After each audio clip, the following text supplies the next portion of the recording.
ये जो मकबरा है, इन्होंने अपने पिता को मार के राजगद्दी हासिल की थी जमशेद कुली कुतुब शाह ने। आप जो मेरे पीछे मकबरा देख रहे हैं, ये कोई किंग का मकबरा नहीं है। ये कुतुब शाही डायनेस्टी की सबसे पावरफुल लेडी हयात बख्श बेगम का मकबरा है। जी हाँ, ये पावरफुल इसलिए थी क्योंकि ये किंग की बेटी थी, ये किंग की बीवी थी और ये किंग की माँ थी। आप देख सकते हैं, वो है गोलकुंडा किला आप मेरे पीछे, वो आपको जो दिख रहा है पहाड़ पे। तो उस दौरान ये जो पुरातन एक छावनी में तब्दील हो चुका था और यहाँ से गोले दागे जाते थे गोलकुंडा किले पे। आप देख सकते हैं, यहाँ से गोले दागे जाते थे ऊपर से, तो गोलकुंडा किले तक जाता था।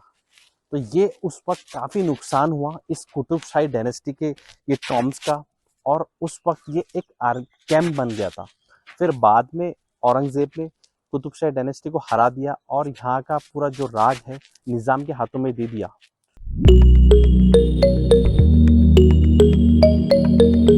हे guys, welcome to my new vlog. तो आज आया हूँ मैं हैदराबाद के अंदर 7 टॉम्स, जिसे कुतुब शाही टॉम्स बोला जाता है।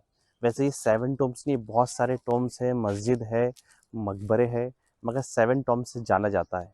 और मैं आपको बता दूं, यहाँ जितने भी आपको मकबरे दिखेंगे कुतुब शाही डायनेस्टी के दिखेंगे, ये मुगल से पहले वाले पीरियड के हैं। तो इनके यहाँ आपको दिखेंगे पूरे मकबरे। तो चलिए एक्सप्लोर करते हैं हम इस कुतुब शाही टॉम्स को।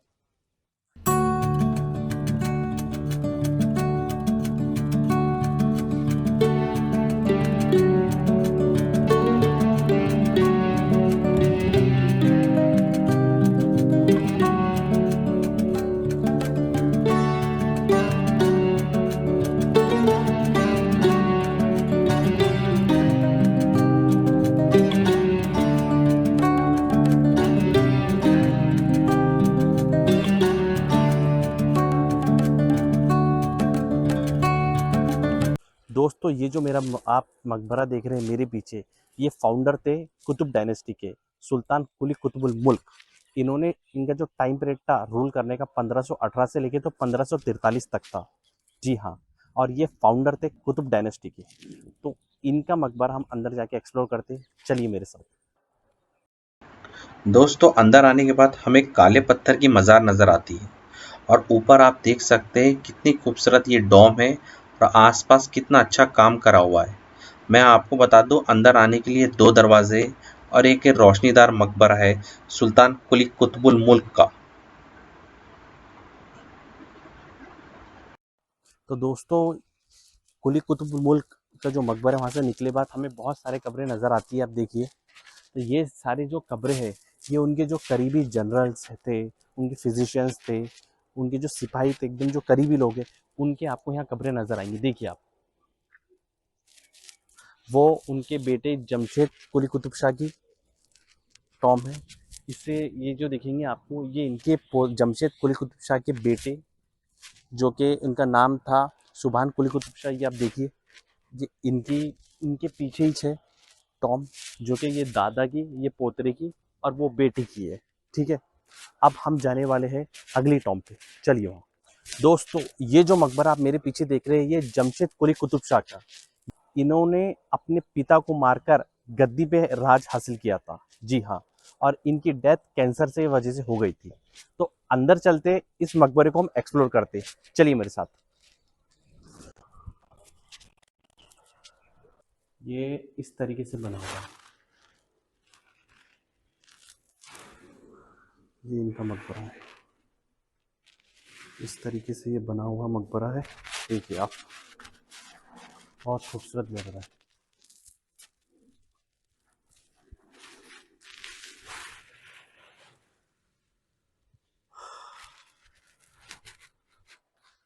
ये जो मकबरा है, इन्होंने अपने पिता को मार के राजगद्दी हासिल की थी जमशेद कुली कुतुब शाह ने।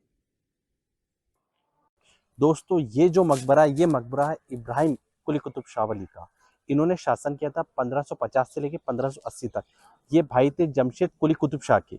जब जमशेद कुली कुतुब शाह ने अपने फादर को मार दिया था जान से, तो फिर ये भाग गए थे विजयनगर। तो बाद में जब जमशेद कुली कुतुब शाह और सुभान कुली कुतुब शाह की डेथ हो गई, तो ये वापिस आए। तो इनको गोलकुंडा किले में, इन पे हमला नहीं किया गया, इनको वेलकम किया गया और इन्हें राजगद्दी पे बिठाया गया। तो ये इनका मकबरा है, टॉम्ब है इब्राहिम कुली कुतुब शाह की। तो हम अंदर जाके बताता हूँ मैं आपको ये कैसी टॉम्ब है। चलिए मेरे साथ। तो मैं आपको बता दूं, ये जितना आपको ऊपर दिख रहा है ना, देखिए जो ब्लू ब्लू दिख रहा है ये डिजाइन, ये पर्शियन आर्किटेक्चर की याद दिलाता है, क्योंकि ये लोग ईरान से आए थे, पर्शिया से। उस वक्त ईरान को पर्शिया कहा जाता था, तो ये वहां से आए थे। तो अभी तो बहुत सारी चीजें मिट गई है, आप देख सकते हैं, मगर ये उस वक्त की याद दिलाता है, जो कि इब्राहिम कुली कुतुब शाह वली का ये जो मकबरा है। अंदर चलते हैं, हम अंदर देखते हैं ये कैसा है। चलिए मेरे साथ। तो ये मकबरा है इब्राहिम कुली कुतुब शाह का, जो कि इन्होंने 1580 से, सॉरी 1550 से लेके 1580 तक राज किया था। आप देख सकते हैं कुछ ऐसा बना हुआ है ये, बहुत खूबसूरत है ये। देखिए मकबरा ये बहुत अच्छा लग रहा है। इधर से थोड़ी सी रोशनी के लिए वहाँ दिया हुआ है, थोड़ा यहाँ दिया हुआ है। तो इस तरीके से बना हुआ है ये इब्राहिम कुली कुतुब शाह का मकबरा। दोस्तों ये जो मकबरा है, ये मकबरा है मोहम्मद कुली कुतुब शाह का। जी हाँ, ये चौथे किंग थे कुतुब शाही डायनेस्टी के। इन्होंने राज किया था 1580 से लेके तो 1612 तक, और इन्होंने ही हैदराबाद में चार मीनार और मक्का मस्जिद का फाउंडेशन रखा था। जी हाँ, तो ये इनका मकबरा है। आप देख सकते हैं कितना खूबसूरत मकबरा है।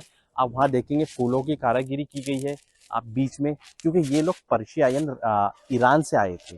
तो इस लोग ये काम में बहुत माहिर थे, और इनके जो जितना भी आपको दिखेगा ना यहाँ बना हुआ, वो थोड़ा आपको पर्शियन आर्किटेक्चर की याद दिलाएंगे। जी हाँ, तो ये बहुत खूबसूरत एक मकबरा है, और बहुत फेमस किंग थे, क्योंकि उन्होंने चार मीनार और हैदराबाद में चार मीनार और मक्का मस्जिद का इन्होंने नींव रखी थी, और इन्होंने बनाया और बनवाया था वो। दोस्तों अब हम अंदर जा रहे हैं मोहम्मद कुली कुतुब शाह के मकबरे के। चलिए आप मेरे साथ। ये जो मकबरा है ये मोहम्मद कुली कुतुब शाह का मकबरा है। ये आप देख सकते हैं, ये मोहम्मद कुली कुतुब शाह ये वही है जिन्होंने चार मीनार और मक्का मस्जिद की नींव रखी थी, इन्होंने बनाने लगाया था। इनके दौरान ये चार मीनार और मक्का मस्जिद का काम शुरू हुआ था। तो ये है मोहम्मद कुली कुतुब शाह। मगर इनकी जो असल कब्र है ना, असल कब्र नीचे है। मैं आपको वो नीचे ले जाके भी बताऊंगा वो कैसी कब्र है। तो इन्होंने बनाया था चार मीनार और मक्का मस्जिद, मोहम्मद कुली कुतुब शाह ने। दोस्तों मैं आपको बता दूं, कुतुब शाही डायनेस्टी ने औरंगज़ेब को लगान देना बंद कर दिया था। फिर 1687 में औरंगज़ेब ने इस गोलकुंडा किले पे हमला कर दिया। तो उस 6 महीने के दौरान जो है जितने भी कब्रें, इनको बैरकों में बदल दिया था, और ये पूरा मैदान को कैंप में बदल दिया था। आप देख सकते, वो है गोलकुंडा किला आप मेरे पीछे, वो आपको जो दिख रहा है पहाड़ पे। तो उस दौरान ये जो पूरा था एक छावनी में तब्दील हो चुका था, और यहाँ से गोले दागे जाते थे गोलकुंडा किले पे। आप देख सकते हैं यहाँ से गोले दागे जाते थे ऊपर से, तो गोलकुंडा किले तक जाता था। तो ये उस वक्त काफ़ी नुकसान हुआ इस कुतुब शाही डायनेस्टी के ये टॉम्ब्स का, और उस वक्त ये एक कैंप बन गया था। फिर बाद में औरंगज़ेब ने कुतुब शाही डायनेस्टी को हरा दिया, और यहाँ का पूरा जो राज है निज़ाम के हाथों में दे दिया। तो ये जो कुतुब शाही टॉम्ब थी उस वक्त एक छावनी में तब्दील हो चुकी थी। तो दोस्तों ये है असल कब्र मोहम्मद कुली कुतुब शाह की। ये देखिए आप, ये असल कब्र है, जो कि ऊपर जो है वो एक बना हुआ है मकबरा कब्र, मगर जो असल कब्र है वो नीचे है। ये हमको यहाँ से नज़र आती है, देखिए आप। ये जो मकबरा है ये मकबरा है सुल्तान मोहम्मद कुली कुतुब शाह का। ये मोहम्मद कुली कुतुब शाह के दामाद थे, और इनका जो टाइम पीरियड था, जो राज करे थे इन्होंने 1612 से लेकर 1626 तक। तो अभी आप देख सकते हैं यहाँ काम चालू है, ठीक है, इसको थोड़ा रिनोवेट कर रहे हैं। और ऊपर के आप टाइल्स में बहुत अच्छे से काम किया हुआ है, आपको ग्रीन कलर की टाइल्स दिखेंगी। और ये भी बहुत बड़ा एक मकबरा है जो हमें देखने मिलता है। अब हमें बहुत एक इंटरेस्टिंग मकबरे की तरफ जा रहे हैं, मैं आपको वो बताता हूँ। चलिए मेरे साथ।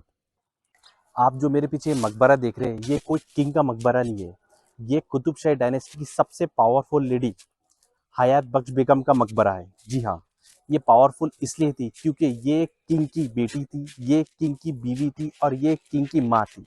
इनके फादर का नाम मोहम्मद कुली कुतुब शाह था, इनके हस्बैंड का नाम सुल्तान कुतुब शाह था, और इनके बेटे का नाम अब्दुल्ला कुतुब शाह था। जी हाँ, तो ये इनका मकबरा है जो कि सबसे पावरफुल लेडी कुतुब शाही डायनेस्टी की थी।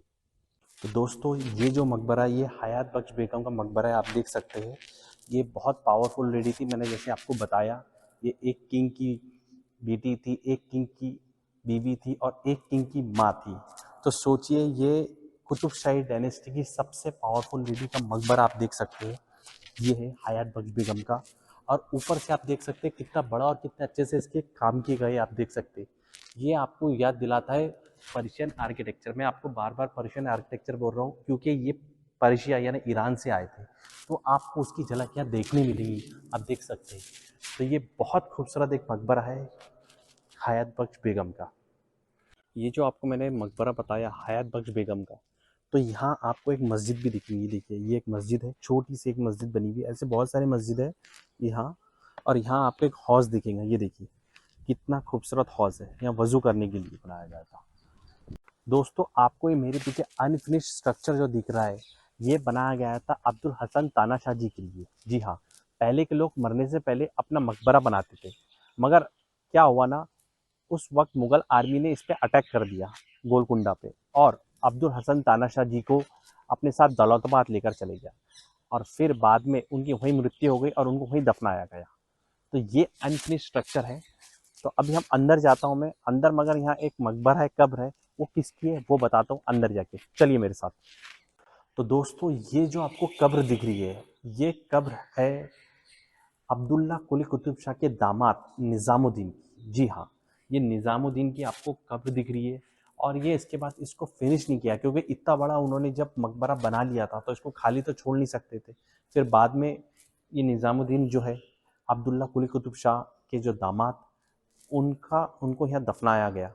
क्योंकि जो हसन तानाजी थे उनकी डेथ हो चुकी थी दौलताबाद में, तो उनको फिर वहीं दफनाया गया था। आप देख सकते हैं ये अनफिनिश्ड है, ऊपर की डोम नहीं है। आप देखिए ऊपर, ऊपर कोई डोम नहीं है, ऊपर ये अनफिनिश्ड स्ट्रक्चर है। और एक ऐसा स्ट्रक्चर है जो बहुत बनता तो बहुत खूबसूरत लगता था, मगर फिर भी अभी भी आप देखेंगे ये अनफिनिश्ड है, मगर इसकी खूबसूरती आप देख सकते हैं, इसकी कितने अच्छे से बनी हुई है। तो ये एक अनफिनिश्ड स्ट्रक्चर है जो कि हमें देखने मिलता है सबसे लास्ट में। मैंने ये बताया हूँ क्योंकि जब एंटर करो तो ये पहले है, मगर मैंने सीक्वेंस से बताने की कोशिश करा आपको। और मैं ये वीडियो अपनी ब्लॉग यहीं ख़त्म करता हूँ क्योंकि अब पूरा मैंने कोशिश करा बताने के लिए। अगर आपको यहाँ आना है तो अब मैं बोलूँगा तो 2-3 घंटे आप निकाल के आइए, फिर इत्मीनान से आप पूरा देख सकते हैं क्योंकि ये बहुत बड़ा है। तो मैं ये ब्लॉग यहीं ख़त्म करता हूँ, मिलते हैं अगले वक्त में। Thank you.